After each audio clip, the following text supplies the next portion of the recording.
আমার মনের সব কথাগুলা এই চিঠির মধ্যে লিখছি। তুমি একটু বইরও পরে কাউরে কিন্তু বইলো না আই লাভ ইউ। ও মারে কি প্রেমের চিঠি, এই রাত বাজিতে দিচ্ছে। মাত্র 2 মাসের ব্যবধানে ফকিন্নি মেয়েটার প্রেমের ফাঁদে ফেলাইছস। এই যে একটা জিনিস মামা, তোরে আমার সেলুট। কলেজের এই বিশ্রী মেয়েটা কারণ তোর প্রেমে হাবুডুবু খাইতেছে। আর তোরেও বলি, তুই কি পাগল? তোর এই চেহারা নিয়ে তুই রাজের সাথে আসছস প্রেম করতে? আয়নায় তুই নিজের চেহারাটা দেখছো, আর আয়নাও তো তোরে দেখলে লজ্জা পাবে। লজ্জা করে না? আবার আসছস রাজের সাথে প্রেম করতে? বিনা যেই না চেহারা টঙ্কি ছেড়ে করে কান্দে। Everyone attention please. আজকে আমাদের মাঝে আমাদের এক হারিয়ে যাওয়া বন্ধু ফিরে এসেছে। গত 8 বছর ধরেও আমরা যাকে খুঁজে পাইনি সে আর কেউ নয়, আমাদের বন্ধু আকলিমা। প্রথমে সবাইকে আমি সরি বলে নিচ্ছি। দীর্ঘ 8টা বছর আমি ছিলাম না তোমাদের মাঝে, আর কার জন্য আমি হারিয়ে গিয়েছিলাম সেটাও হয়তো তোমরা জানো। দীর্ঘ 8টা বছর আমি নিজেকে অনেক পরিবর্তন করেছি।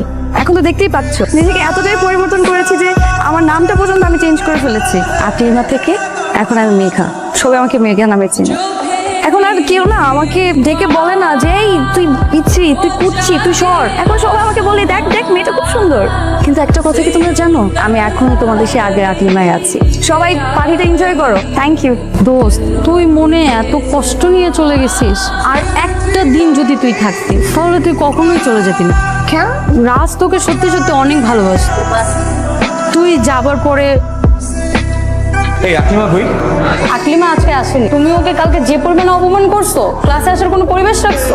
আমার কথাটা তো শুনো, সরি বলার সুযোগটা তো দিবা। কিরে, তুই মনে হয় দিনের বেলা টস জ্বালা আকলিমারে খুঁজতেছস? বাদ দে, ডাস্টবিনের মালটা এত চিন্তা করে লাভ। তুই আমার মারলি কেন? বাজি রাখছিস তোরা। তাই বলে তুই একটা বস্তির মায়ের জন্য আমার গায়ে হাত তুলবি? এই ভাই, ভাই এটা আকলিমাদের বাসা না? চলে গেছে মানে কই চলে গেছে? ভাই কই গেছে একটু ঠিকানাটা ম্যানেজ করে দেন না ভাই প্লিজ। জানি না। ভাই কোনো নাম্বার টাম্বারও দেওয়া যায় নাই? কিচ্ছু যায় না। প্লিজ তুমি একটু আমাকে আকলিমার কাছে নিয়ে যাও প্লিজ। আমি ওর পায়ে ধরে মাফ চাও। দেখো আমি কিন্তু ওকে সত্যি সত্যি ভালোবাসছিলাম। আমার ভালোবাসা কোনো দিক থেকে মিথ্যা ছিল না।